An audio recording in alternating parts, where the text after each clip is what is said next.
Hey, what's going on, everybody? UFC 302 happened last weekend, and I'm gonna give you my thoughts on the card as a whole, and kind of go over what I thought about the fights.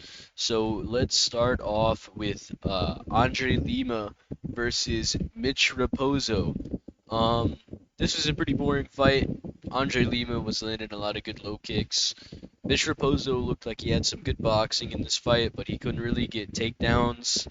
And when he did, he couldn't keep Andre Lima there. It was just kind of boring. Nothing too impressive from either guy. So, I'm not going to talk about these prelims too much because they're terrible. Um, On to the next one. Eileen Perez, Jocelyn Edwards. This fight was alright.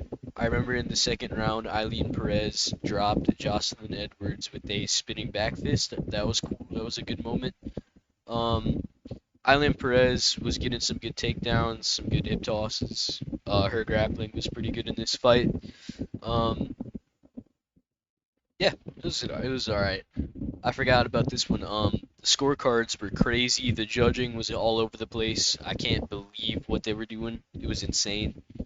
Um, Mickey Gall and Basel Hafez. Now, this fight pissed me off because Basel Hafez, he has all the tools to be a really great fighter. I mean, look at him. He's got good power. He's a big, strong dude, good wrestling, but he didn't use the fucking wrestling until he got concussed and hit with really big shots by Mickey Gall. He was looking for a knockout, but I feel like after he landed, several clean flush shots on Mickey Gall's chin, he should have, shot some takedowns, just get that idea in Mickey Gall's head, open up more striking. But he didn't. And this fight was way too close, man. I don't like the fact that you're having a close fight with Mickey Gall in 2024. I mean, Mickey Gall's record is 7 wins and 6 losses. You can't be having close fights with that guy. As long as Basel Hafez keeps fighting like he did in that fight, I don't think he's going to get too far. But if he starts using his wrestling a little more and not just head hunting, going for knockouts the whole time, I think he will do pretty well. Um, On to the next one, Phil Rowe and Jake Matthews.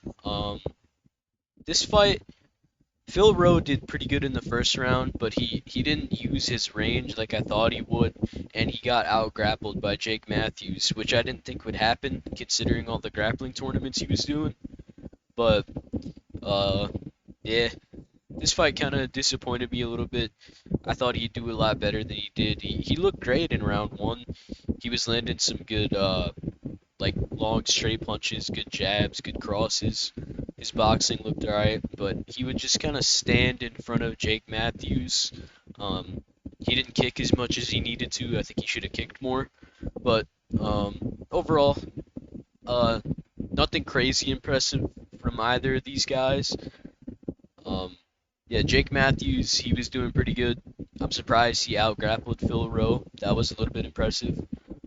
It was an alright fight, but I was wrong about this one. On the early prelims, I went 3-0, and I went 10-2 overall on the whole card. That's pretty good. But on to the next one, Grant Dawson and Joe Selecki.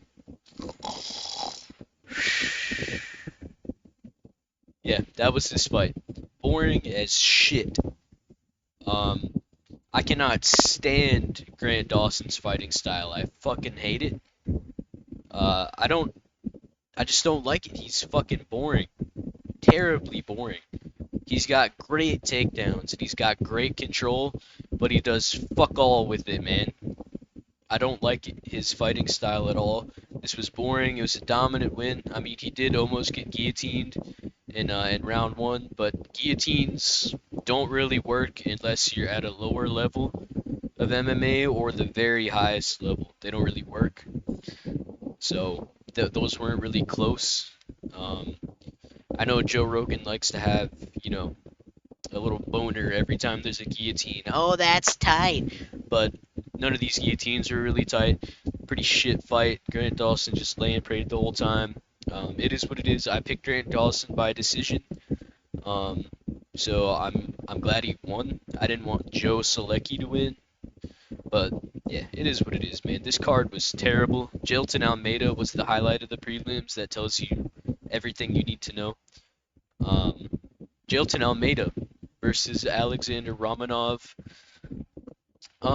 Just like I thought it would go. You know, pretty easy for Almeida. I don't remember if I said round one or round two sub, but I did think he was gonna get a submission. Um, Honestly, this doesn't change my opinion of him at all. It is Alexander Romanov. It's not like that's a fantastic win.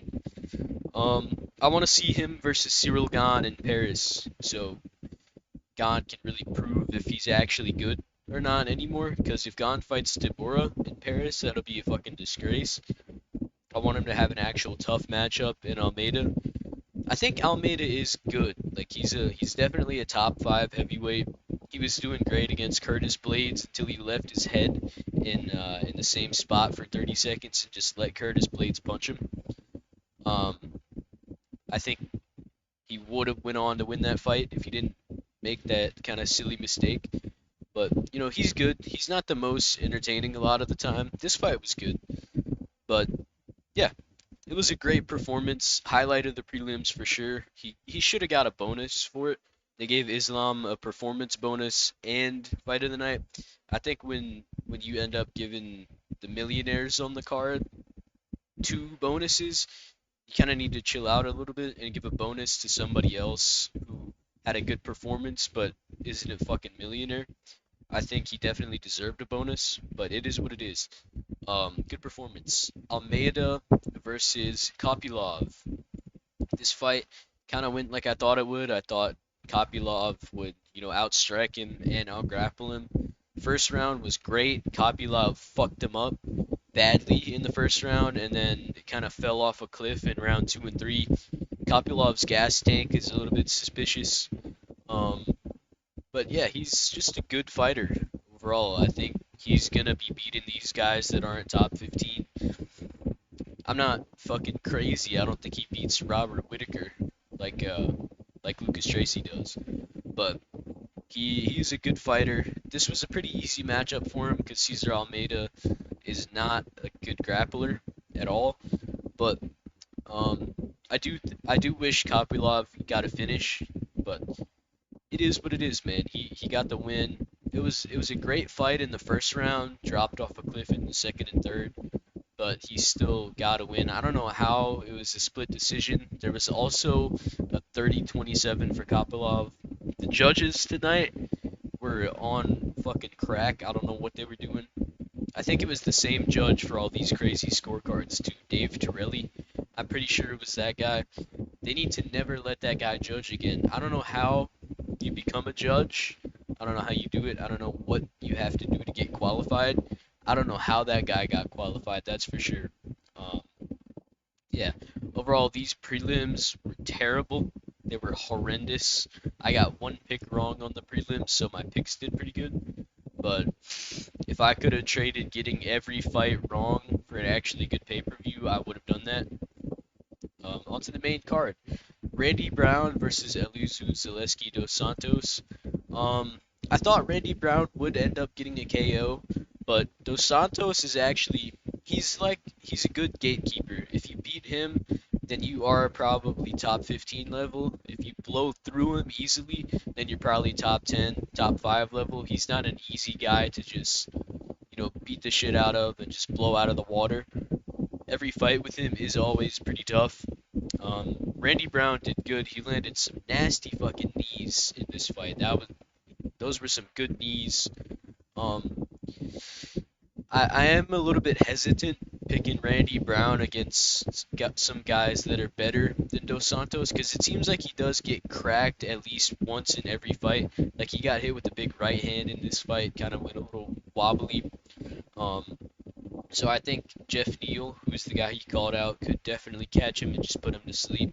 But he's a good fighter. I think he should get the Jeff Neal fight. I want to see him in the rankings. He's good. I like his fighting style. I like the way he uses his range. He's a solid fighter, man. I think he's gonna do very good in the future. This was a good fight too.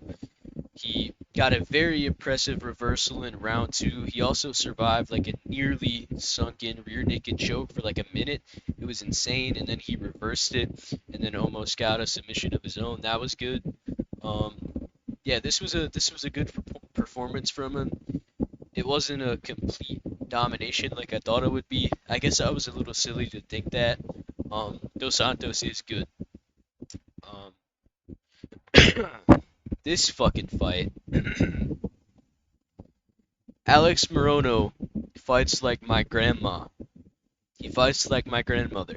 It looks like it does not hurt when you get hit by him.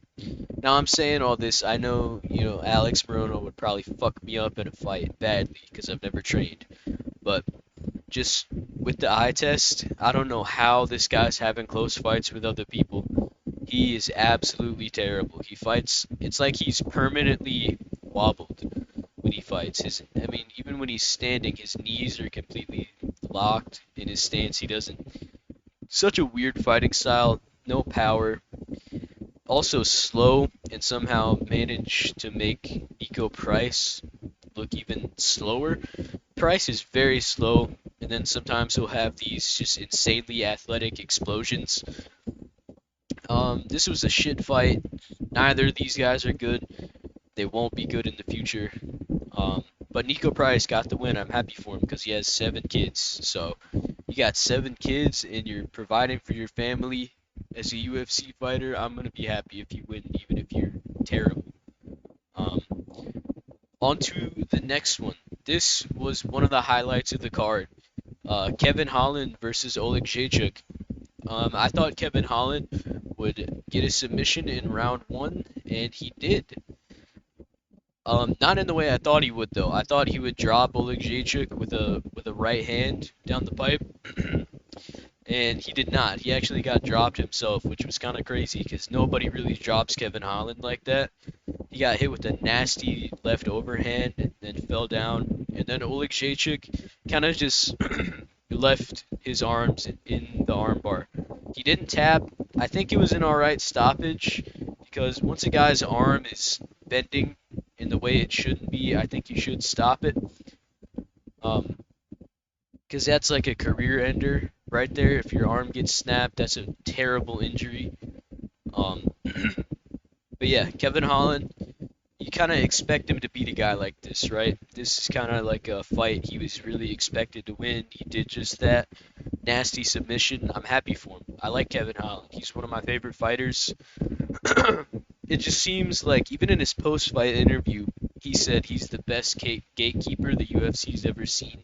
I don't like him having that mentality because I want to see him be a champ, but I don't think you can be a champion with the mentality of, oh, I'm the best gatekeeper. I don't think it's going to work because he's kind of just accepting that he's at a stagnant level of skill and he's not going to get good enough to become a champion. He said in the past that he doesn't care about being a champion. So that does kind of make me a little bit sad because he's got a lot of talent. But um, great performance. I liked it. I can't believe they didn't count that knockdown. That was insane. But on to this fight. Kind of went how I thought it would. Strickland, he kind of just walked him down and with his little teep kicks. I see a lot of people giving Strickland shit for the fight being boring, but I think you have to blame Costa just as much, if not more, than you blame Strickland because Costa backed up the whole time. He couldn't land a glove on Sean Strickland's face. He landed some good kicks, had a good jab to the body. He was always backing up, so he could never get in a spot where he could, throw his good head kicks, his good body kicks. He couldn't really do that because he never stood his ground and pressured Strickland back, which is what you have to do if you want a fun fight out of Strickland.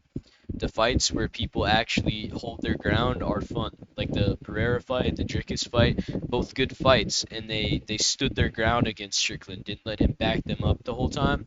I think if you want to beat Strickland, you have to do that. Otherwise, he's just going to teep kick you and jab you all day. That's the only way you can beat him. You have to stand your ground. Costa did not do that. Um, I don't know how this was a split decision. I don't know what the judge was seeing that I wasn't seeing. I can't tell you. Some people are crazy. I think that judge might need to go to rehab. I think he was on some drugs. Maybe he was intoxicated. Maybe he was Brazilian. Who knows? Maybe he was Paulo Costa's, distant relative. I don't know what was going on with the judging tonight. It was all over the place. Ridiculous. But this fight, it's not even as boring as people said it was. It was okay. Maybe that's just because it was a fight with some high stakes. So the whole time I was kind of like, "Ooh, what's gonna happen? What's gonna happen?" Maybe that's why I didn't think it was completely boring. But yeah, Strickland won by decision, like I thought he would. Um, Islam Makhachev versus Dustin Poirier. This was fucking special. Um, Thank you, Dustin Poirier, for giving everybody, the privilege to watch all these amazing fights that you have, man. Um, Poirier put up a hell of a fight, man. I did not think he was gonna do that. I thought he was gonna get fucking steamrolled. Um, every time I think Poirier is gonna get completely fucking steamrolled, I'm wrong. I thought Benoit would do it to him, and I thought Makhachev would. He gave Makhachev a tough fight, but I don't think it was as tough as people are making it out to be. Um, he was landing some good shots on Makhachev. He cut him pretty badly with an elbow, but other than that, it really was mostly Makhachev having the success. I mean, his boxing was amazing. He did this with staph infection too, which is very impressive. Antibiotics or not. Um, I mean, it was just an impressive performance from Islam, even to come back in the fifth when he's tired, gassing from a hard fight to get a submission like that. The takedown for the finishing sequence was fucking awesome. It was just, I'm never gonna forget this fight, man. It was special. This was a good fight. Um, thank God for this fight. It saved this god awful pay-per-view. Um, as for Poirier, I wouldn't mind seeing him stick around for a couple more fights and get the bag, man, and then retire with a shit ton of cash, set for life. Provide a good life for the rest of your family. Um, that really was sad. His post-fight interview where his daughter was crying, that almost made me cry. That shit is sad. I don't like when fighters bring their kids, because when you gotta watch your parent get beat the fuck up, it is not a good thing. I can only imagine.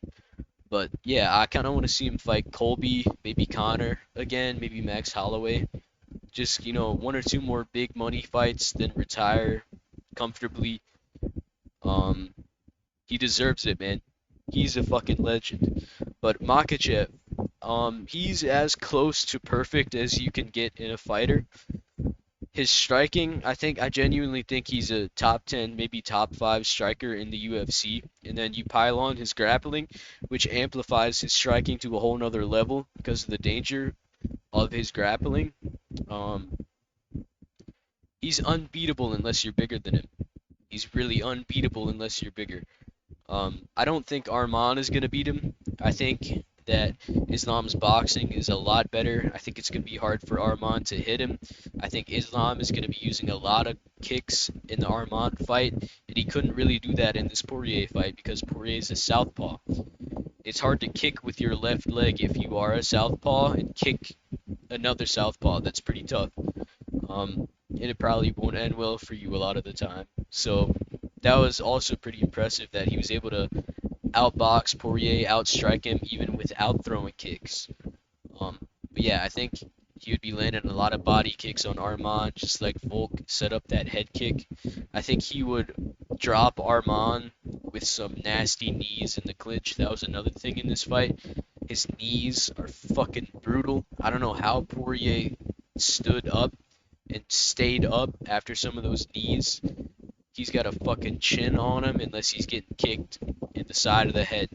Um, that was insane. I think Makhachev will have a lot of success against Arman with those knees.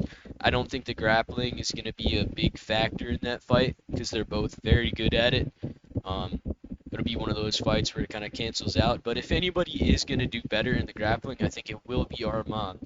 Because if you look at the Oliveira fight, I know Islam beat Arman a lot more definitively, and he submitted him.